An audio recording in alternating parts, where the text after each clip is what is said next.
Hey, how's it going? Paige here, the One Foot Gamer. I think today we're going to talk about random character generation in D&D, and here we're basically going to be talking about the old versions of the game because you don't really randomly generate your characters in the new version of the game. Maybe you roll some ability scores, maybe you don't, but you're more designing your characters in the newer versions and not generating them. But I thought first let's talk about something that I've never heard anybody on YouTube talk about, which is the height and weight tables in the classic version of the rules. Now these are really extremely strange because you're randomly rolling your heights, weights, and sometimes your starting age. And I'm only going to look at humans here because what's a gnome supposed to weigh anyway? I have no idea. And apparently the people who write the game don't know either because it changed wildly from one version of the game to the next. Now, in your BECMI, your basic D&D, your rules cyclopedia, you can select your character's height from a range that is quite wide, and they will automatically get a weight assigned for that height. Now that weight is going to make these mighty adventurers unnaturally thin and light for their height. Your 6 foot tall Conan, he weighs a measly 200 pounds. I once weighed 200 pounds and was just a bit fit from jogging, and I looked as thin as a rail. I weigh a lot more than 200 pounds now, but I looked as thin as a rail when I weighed 200 pounds. And in that system, exceptionally short men can weigh as little as 110 pounds. While that is certainly within the realm of human possibility, that is the norm in that game. And the female weights are all lower, and they're all within the ranges that most swimsuit models of the same height are unable to maintain outside of swimsuit season. Now, we'll move on to first edition. The first edition height and weight tables are hidden in the Dungeon Master's Guide, way in the center. They're referenced at the beginning where you'd think they'd be, but then they're hidden way in the center in a part about generating NPCs.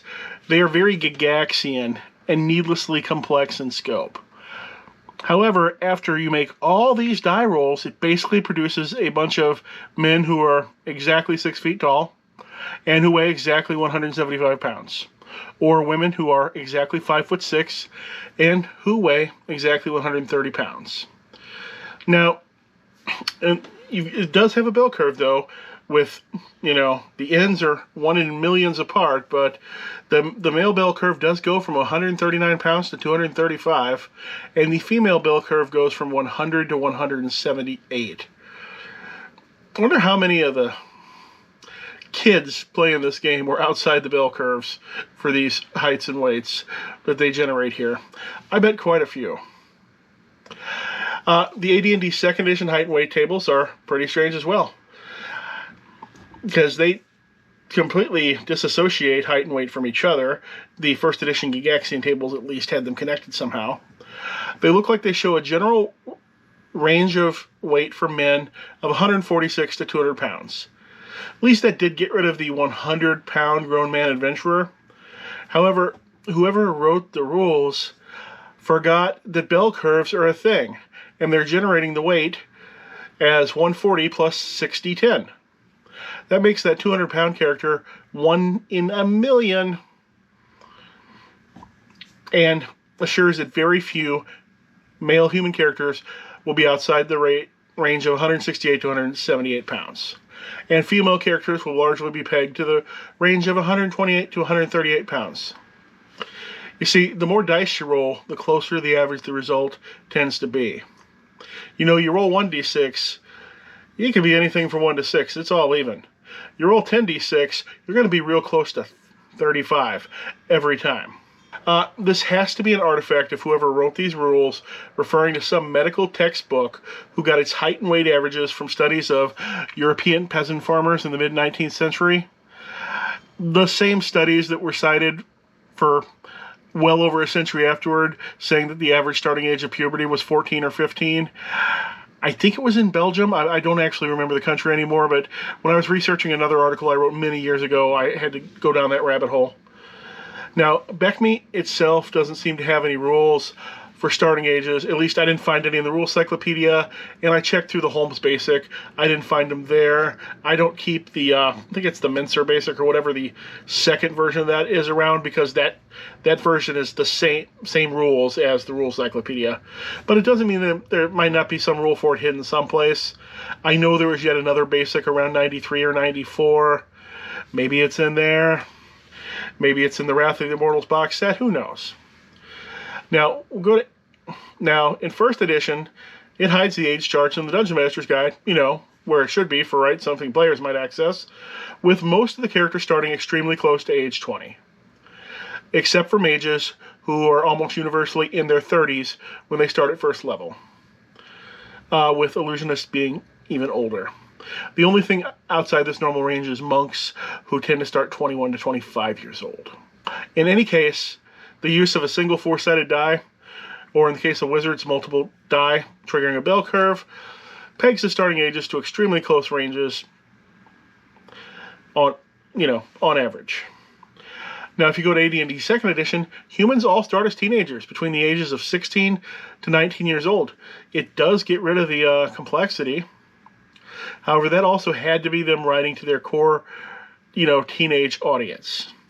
I found the older I've gotten, the older my characters get.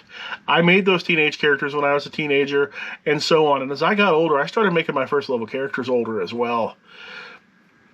Sometimes even older than I am. In my late 20s, I started a first level. He was a marshal in 3rd edition, and he was in his 50s when the campaign started. Have you found also the tendency to want to create older characters as you've gotten older? I don't want to roleplay a teenager. It's not of interest to me. I've been a teenager. That's awful. Even being a fantasy teenager, be pretty awful. Or if I was going to, roleplay a fantasy teenager, I'd probably want to go all out and probably play the Buffy system, which I have played, by the way. Very interesting in that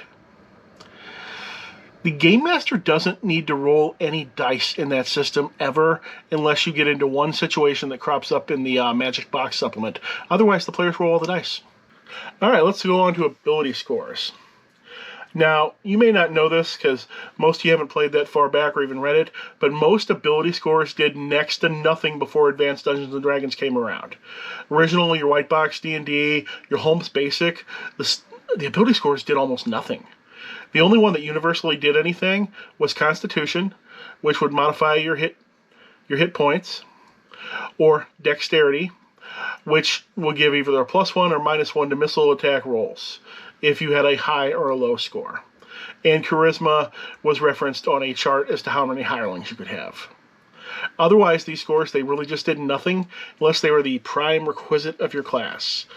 In which case, it could give you anywhere from a 20% penalty on your XP if you somehow, strangely enough, wanted to play a fighter with a 5 strength, which nobody ever did, up to a 10% bonus to earned experience. That seems like it'd be something, right? But it was essentially meaningless, since the amount of experience needed for each level doubled every single level during the entire range of levels at which the game is normally played. So that 10% ends up meaning nothing. Occasionally, just a very few times during your career, for one session, you will be one level lower than you would have been, and then you'll catch up immediately. That's all it means. It will not make you an actual different level long term unless you play the games up into the late teens or the 20s. Players are often wanted to toss out characters with low ability scores because they think they're worthless, particularly if it comes to strength or intelligence. And having now dived into that, strength, if you're playing AD&D, strength is the only one that I dump a character over. But first, we're going to look at the way ability scores are generated. If you use your standard, 3d6 down the line method, the weakest method, that means that one person in 4 is going to have an ability score in the 3 to 5 range. Anybody in the house? How many people live in your house? 4 people? Somebody's got something in the 3 to 5. Is it you? Is it your charisma? One person in 36 is going to have a 3 in something. Remember that high school homeroom class of yours? One of those kids had a 3 in something. probably Billy. Something wasn't right with that kid. And 1 in 24 people are actually going to have a 3 to 5 as intelligence. That means 3 to 5 intelligence cannot possibly be animal intelligence or such a severe level of mental disability that the person can't function in the world. It can't be that because it's not that common in real life either. Now, this idea is not helped by the idea, back in the day, especially in Letters and Column of Dragon magazine, which was the closest thing that we had to the internet back then, often brought forth the idea that 1 point of intelligence equaled 10 points of IQ. However, that severely ignores the real-world IQ distribution, no matter what kind of studies you're going to go off of. And if that were true, then the game world would be overpopulated with both, 1 in a generation super geniuses, Marilyn Vos savants and all that. They'd crop up every few hundred people. Or those with mental disabilities so severe they couldn't take care of themselves, they'd be all over the streets.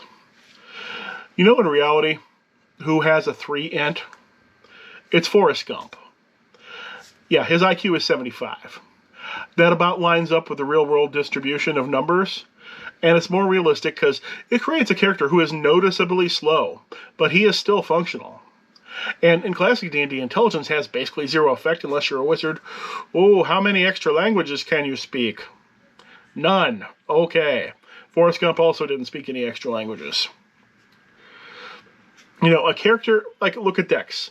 A character probably wouldn't even get a reputation for being clumsy unless their dex was all the way down in the 3 to 5 range. And then still people would probably just call them clumsy, not think that it was some sort of thing that was hugely detrimental and made them worthless. And your 6 to 8 range is too close to human norm to even ever stand out to anybody. I mean, think about it in the Army. All those guys, they got to go out in the rifle range and qualify. Plenty of those guys are going to have a 6 to 8 dex, yet, they're still going to qualify on the rifle range anyway. And probably with enough tries, Mr. 4 dex Leroy will also qualify with enough tries. Now, when it comes to strength scores, AD&D in particular is unrealistically brutal as how much it will allow a low-strength character to carry. A 3-strength wizard is unable to lift his spellbook. And a 3-strength character would be slowed to a crawl just trying to carry a blanket across the room, assuming they were also wearing clothes. Even wearing clothes slows the movement rate of a 3-strength character in AD&D. It's ridiculous. I don't think any thought was put into that chart. I think it was just filled out one time with no thought put into it. Basic D&D and 3rd and later don't put such ridiculous restrictions on the carrying capacity of low-strength characters. In fact, as far as I can tell, your basic rule cyclopedia D&D and white box don't care what a character's strength is in relation to what they can carry. They don't care at all. There might be something referenced to what they can lift over their head, but not to what they can actually carry on their person, which makes absolute sense. I remember when I was in the Army, the packs of the women were just as heavy as the men's packs, and somehow they carried the same ones. Now, with your wisdom, character can have a 3 wisdom, and nobody's ever even going to notice. The primary effects of wisdom are completely invisible to the campaign world. I mean, what's it affect? Magic or will saves, depending on which your version of your game. Maybe some skill rolls of things that a low wisdom character would be, skills that a low wisdom character would be unlikely to pursue. Or if the character did pursue those skills, the sheer fact that they pursued them would override their low wisdom as far as it meant to actually use them. Now, in your classic D&D, dexterity had no, your AD&D that is, dexterity had no primary effect on the game whatsoever, unless the score was a 6 or less or a 15 or more. Even a character with a 3 dex only had an armor class penalty of 4. That would still give that 3 dex cleric a better armor class than thieves or wizards have. So that's still a perfectly playable character there. No reason to toss out the character for the low dex. Your constitution.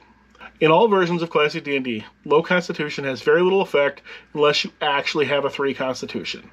That's going to be -2 on hit point rolls per hit die, and that's pretty significant. If you only got the -1 on hit points, that's really not that significant. The various classes swing more than that -1 penalty on their own. And in White Box and Holmes D&D, the hit point penalty actually caps at -1, so you can have a 3 con. It doesn't matter. Finally, we got your charisma, your classic dump stat. Low charisma characters in classic D&D are truly only limited in the area of procuring henchmen and retainers, unless for some reason your group is dumb enough to let the low charisma character be the party face. Which is actually exactly what's going on in my 3.5 game right now. My character keeps getting pushed into party face, despite the fact that I have an 8 charisma. But in your classic D&D, even that is just going to affect reaction rolls, which functionally don't exist in newer D&D. They'll be penalized as well. But you're not going to have the low charisma character be the talker, unless you want to fight stuff. Finally, look at that hit point roll at first level. Some groups are going to give max hit points at level. The newer versions of the game do that by default. However, I don't think it really matters. An orc making an attack roll against a first level character is a life or death situation, regardless of how they rolled on their hit points. In basic D&D, that orc's average damage is equal to the average hit points of a first level fighter anyway. Statistically, anything that hits a first level character is more likely than not to kill them. One reason why it might be a waste for that low-level cleric to even memorize Cure Light Wounds. Because to memorize that Cure Light Wounds, you are looking for the unicorn of a situation where your first or second level companion there got hit and survived. And even if you cast a spell on them, all you're doing is bringing them back to the same area they were before, in which one hit may still kill them. You might be better off just memorizing Light or Detect Magic, or if you're playing a version with better spell lists than that, I'm sure there's something else better you can memorize than Cure Light Wounds. Alright, I've gone on for quite a long time, haven't I?